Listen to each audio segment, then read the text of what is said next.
El misterioso caso de Charles Manson.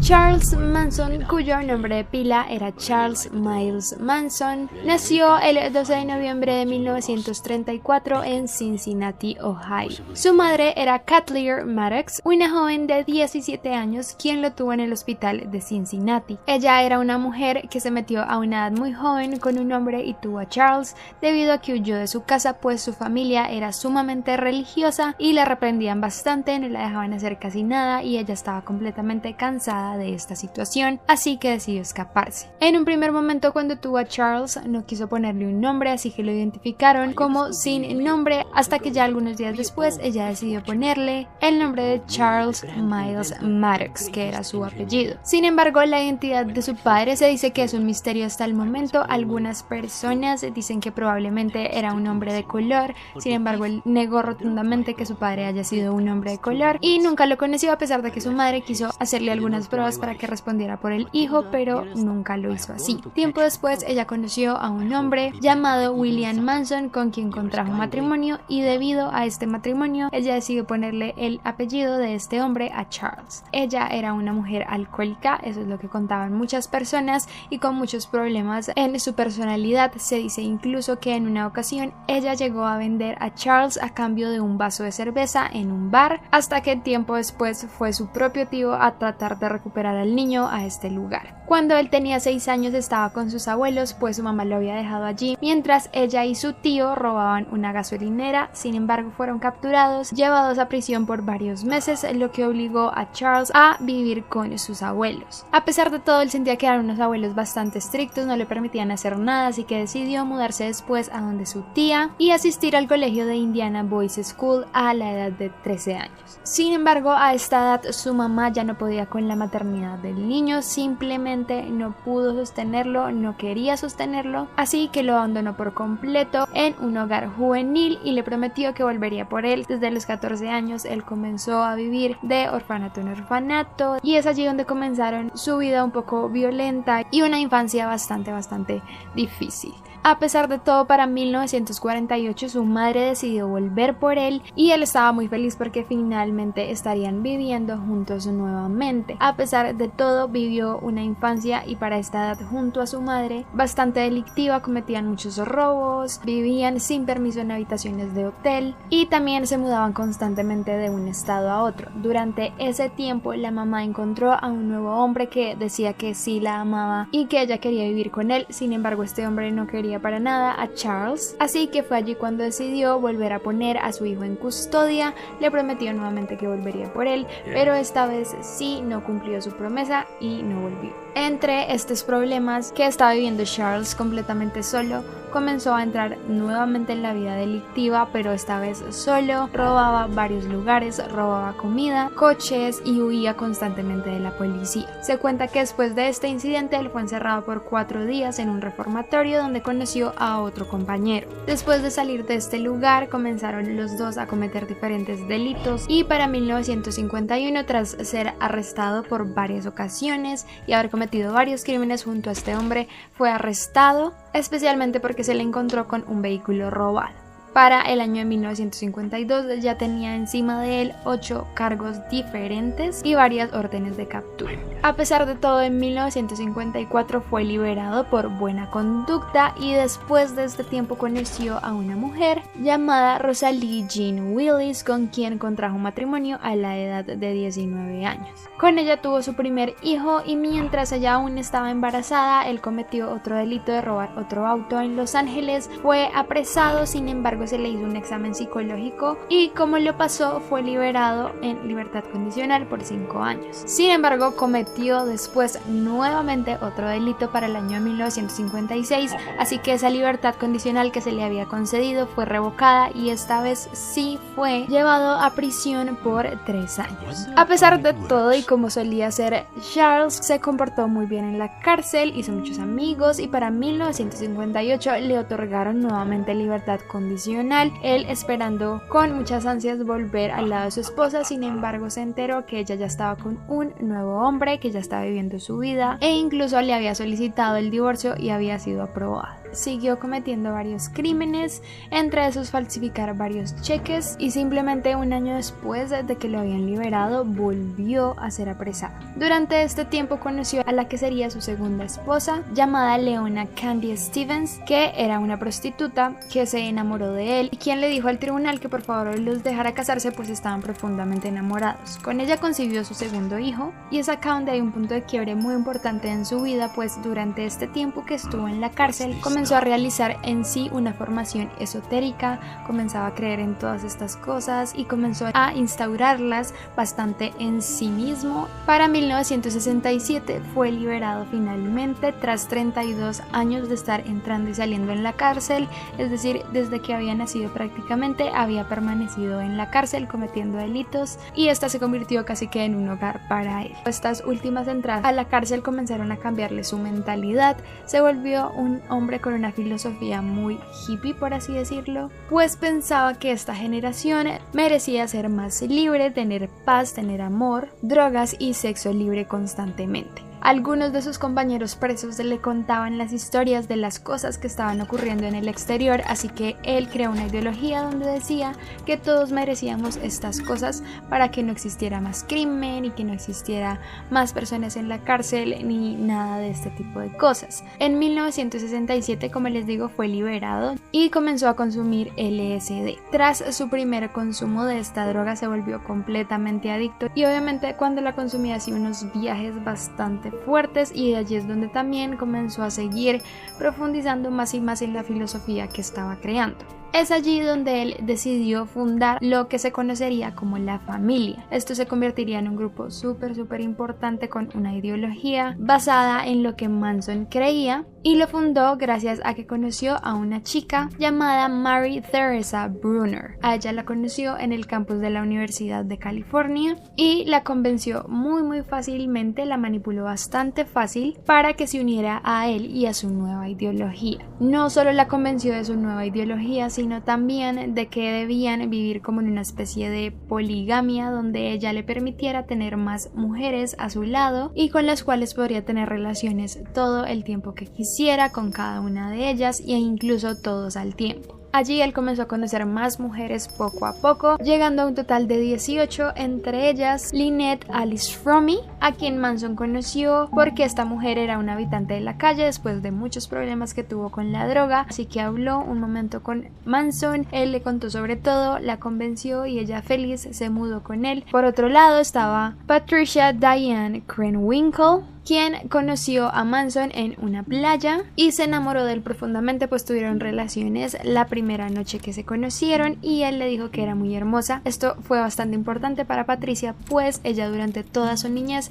había sufrido de bullying, tenía sobrepeso y obviamente todo el mundo creía que era horrible, así que para ella que le haya dicho que era alguien muy bonito fue bastante atractivo, así que así fue como entró también a la familia de Charles Manson. Por otro lado está Susan Dennis Atkins, quien conoció a Manson debido a que él estaba en la casa de unos amigos de ella en una noche de fiesta tocando la guitarra, y después comenzaron a hablar, él le contó todo, la convenció y también terminó así entrando al grupo de Manson. Y así fueron llegando poco a poco 18 mujeres más, de las cuales poco a poco les iré contando sobre algunas. Y así también se convirtió en un personaje importante como en el bajo mundo de California y de San Francisco, siendo invitado a las mejores fiestas del bajo mundo, le proveían constantemente LSD de la mejor calidad e incluso hacían constantemente viajes en círculo donde todos consumían esta droga y pasaban un tiempo juntos. Allí fundó por completo su filosofía, que se basaba en varias cosas. Les voy a contar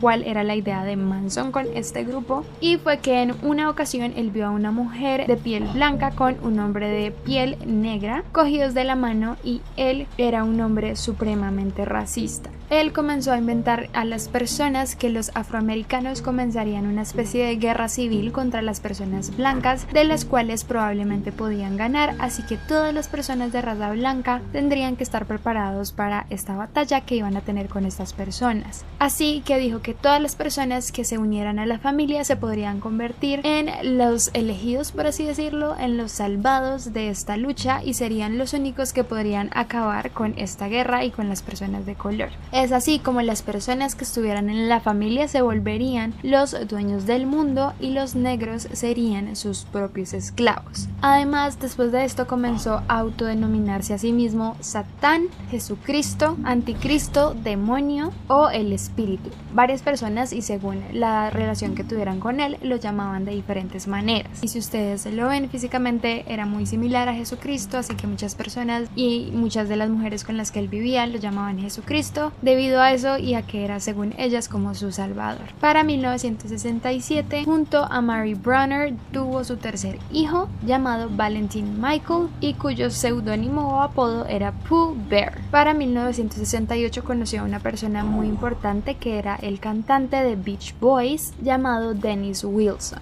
Lo conoció debido a que dos de las integrantes de la familia estaban en la carretera cuando este hombre paró y las recogió. Él obviamente no sabían que eran parte de este gremio, así que simplemente las cogió, se fueron a su casa y tuvieron relaciones esa noche. Durante esa noche que estuvieron con él, no dejaban de nombrarle todo el tiempo. A Manson le decían que era el mago, que era un hombre maravilloso, así que a Dennis le dio algo de curiosidad y al otro día se dirigió a donde ellos estaban viviendo en la familia y se encontró con Manson. Él en un principio tuvo algo de miedo por la mirada de Manson y le preguntó que si le iba a hacer algo, sin embargo Manson le dijo que no le iba a hacer nada y que era bienvenido a su hogar. Cuando Dennis entró a la casa de Manson, descubrió allí a 12 mujeres más, quienes se encargaron de comenzarlo a complacer sexualmente, así que esto llamó bastante la atención de este hombre y se volvió supremamente amigo de Manson. Además, no solo eso, sino le proveían drogas y alcohol gratuitamente, así que obviamente estaba súper feliz. Como las condiciones de vida de Manson y la familia no eran tan buenas o no vivían en una casa muy buena, decidieron mudarse junto a Dennis, quien estaba obviamente contento de estar con ellos, pues constantemente lo complacían, sin saber que tiempo después le costarían unos $100,000 mantener a todas estas personas. Durante este tiempo que Manson sostuvo esta amistad con Dennis Wilson, se cuenta que llegó a grabar algunas canciones. Las personas dicen que Manson tenía unos muy buenos dotes musicales, tenía una buena voz, tocaba guitarra, era muy creativo en su composición,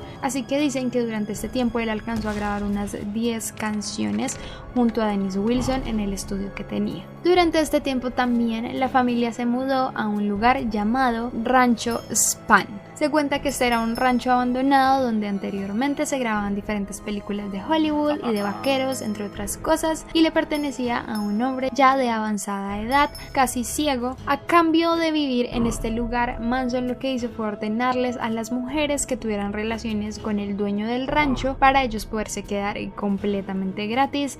Esto se hizo así, obviamente el hombre estaba muy contento y se dice incluso que Lynette se enamoró de este hombre a pesar de que no sentía nada al principio. Después dijo que ella podría casarse con él si él se lo hubiera propuesto en algún punto.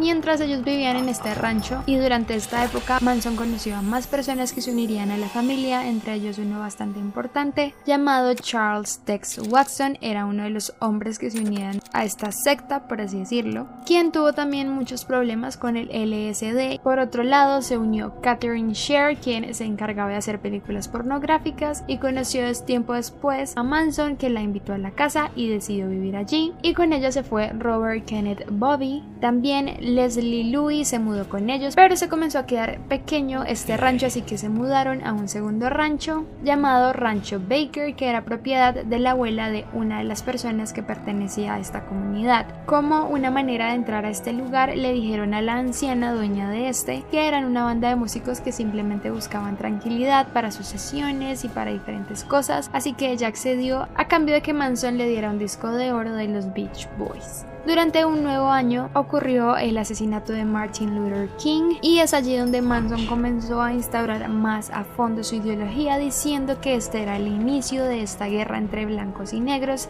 y que tenían que estar preparados. Es allí donde surge el Helter Skelter, que fue el nombre que él le dio a el holocausto que estaba preparando contra las personas de raza negra. Para este entonces salió el álbum blanco de los Beatles, tomó muchas de las letras y muchas de las canciones de este álbum, se convirtió en un fanático de los Beatles y comenzó a decir que Dios le enviaba los mensajes a través de las canciones de los Beatles para actuar en contra de las personas. Dijo que eran canciones repletas de mensajes ocultos y de claves secretas que solo él podía descifrar. Dijo que el tema de piggies, es decir, cerdos, le hablaban a él sobre una revelación que debía hacer contra estas personas. Y así cogió muchas canciones, también Helter Skelter, que según él era su mensaje que lo incitaba a la revolución. Incluso su fanatismo por los Beatles llegó a ser tanto que en 1969 fundó en Canoga Park un refugio junto a la familia llamada Yellow Submarine, como pues ustedes ya saben, la canción de los Beatles. Allí ya él comenzó a entrar en un estado completamente delirante, en la cual comenzó a crear diferentes composiciones y canciones junto a la familia para incitar a las personas a la revolución, y comenzaron a crear mapas para tener maneras de escape cuando esto ocurriera. Se cuenta incluso que llegó a contactar a un productor musical bastante importante para esta época llamado Terry Melcher. Dijo que lo invitó al Yellow Submarine para que escuchara sus canciones y les firmara un disco y lograran hacer muchas colaboraciones, y en uno de sus días se cuenta que es que las chicas se enteraron que este señor iría a la casa de ellos para hablar con eso, escuchar la música y todo esto, así que organizaron una comida muy grande, limpiaron toda la casa, hicieron, mejor dicho, una decoración increíble para recibirlo. Sin embargo, este hombre nunca llegó. Manson obviamente se sintió supremamente burlado y dijo que era una completa ofensa contra él y contra su familia. Es allí donde en el 69 hace su primera aparición en la casa de Sharon Tate y Roman Polanski, la cual era propiedad anteriormente del productor con el cual él se había enfadado. Él fue allí a buscarlo, sin embargo, la persona que le abrió la puerta le dijo que él ya no vivía ahí, que no sabía quién era, así que después de discutir unos momentos y hablar también con otras personas en la casa de atrás, él decidió irse, pues ya había entendido que este hombre ya no vivía ahí. Después de este tiempo llegaron más mujeres a la casa y también tuvo su cuarto hijo con Susan Atkins. Se cuenta que comenzaron a tener varios hijos entre las mujeres, entre los hombres que habían, y muchos eran de Manson. Ellas decidieron criar a sus hijos entre ellas y obviamente la familia comenzó a crecer muchísimo más, ya con todos estos niños integrándose. Obviamente, como la comunidad creció bastante, comenzaron a sufrir un poco de problemas económicos, pues lo que los mantenía anteriormente es todo aquello que cada uno de los integrantes traía consigo cuando se mudó la familia, ya fuera coches, ya fuera casas, tarjetas de crédito, entre otras cosas. Sin embargo, obviamente la situación se iba complicando por el dinero y a las mujeres les tocaba buscar entre las canecas la comida que podrían consumir cada día, y es aquí donde también inicia al mismo tiempo la actividad criminal que comenzaría a cometer este grupo bajo el nombre de la familia. Lo primero que cometieron fue en el 69 contra un hombre llamado Bernard Crowe. Este era un hombre de raza negra y Manson le ordenó a Tex que consiguiera el dinero para que la familia comenzara la revolución.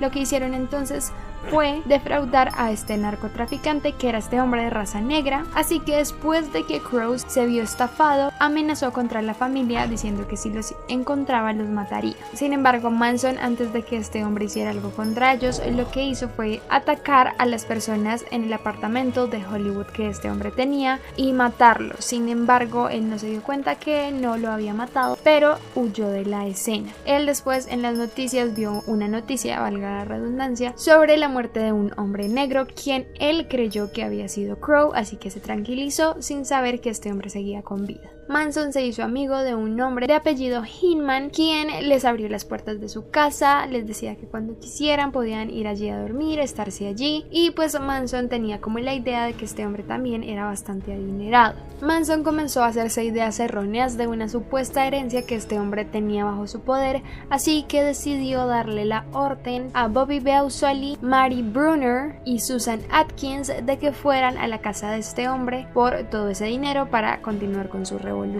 Ellos fueron creyendo que este hombre les iba a dar lo que supuestamente tenía, que eran 2 automóviles, una cabaña, una camioneta e incluso dinero en efectivo de más de $20,000. Sin embargo, cuando llegaron comenzaron a amedrentarlo, a amenazarlo. Él les dijo que no tenía nada, mientras ellos registraban la casa. Sin embargo, no encontraron nada y lo tuvieron allí como un rehén por 2 días. Al segundo día llegó Manson a reclamar por el dinero. Obviamente Hinman le dijo que él no tenía nada que podía mirar, así que Manson en ese momento le cortó una oreja y salió del lugar. Les dio la orden de asesinarlo, así que fue allí cuando Bobby lo apuñaló repetidas veces hasta matarlo.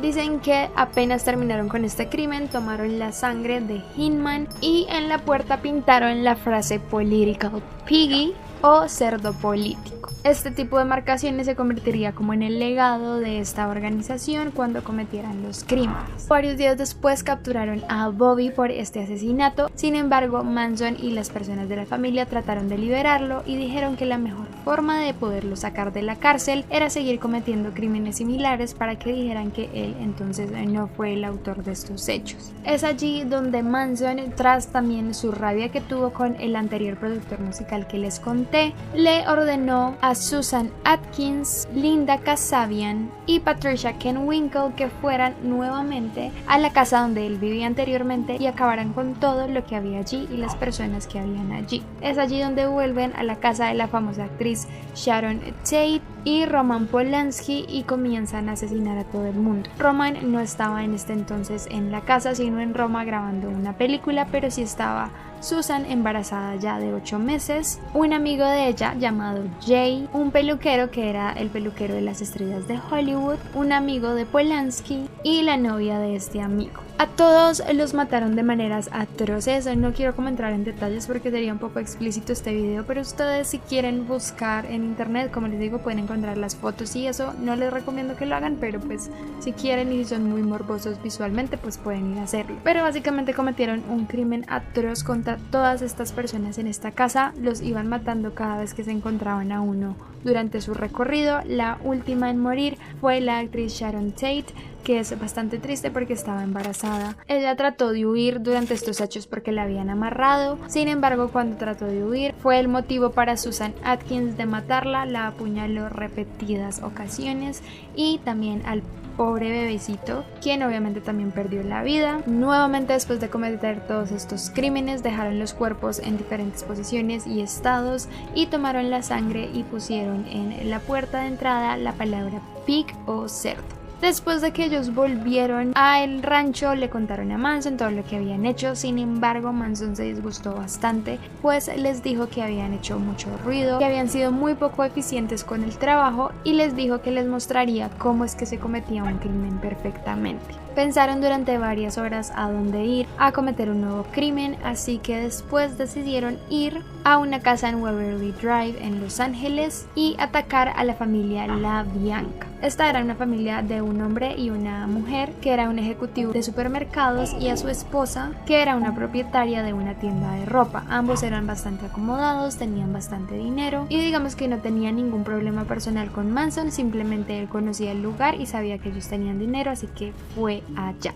Allí les robaron como sus posesiones, los amarraron, les taparon la cabeza y ya después de un tiempo Manson abandonó la escena y le ordenó a estos integrantes de la familia que lo habían acompañado que los asesinaran. Obviamente también los asesinaron de maneras atroces, los apuñalaron en repetidas ocasiones y le marcaron con el cuchillo al hombre la palabra war o guerra para que lo encontraran así y supieran que esto que estaban comenzando a hacer era una guerra contra el mundo. También dejaron con sangre la palabra right, death to the pigs o muerte a los cerdos y helter skelter en la puerta de la nevera. Después de que terminaron todo esto atroz crimen, decidieron cometer otro. Sin embargo, uno de los integrantes de la familia cometió un error. La gente se dio cuenta de lo que iban a hacer, así que decidieron abortar el plan. En un primer momento la policía trató de investigar los autores del crimen. Dijeron que probablemente eran mafias, pues las dos víctimas que habían de estos crímenes tenían mucho dinero, así que dijeron que probablemente eran alianzas con la mafia por el lado de la actriz de Hollywood y sus amigos,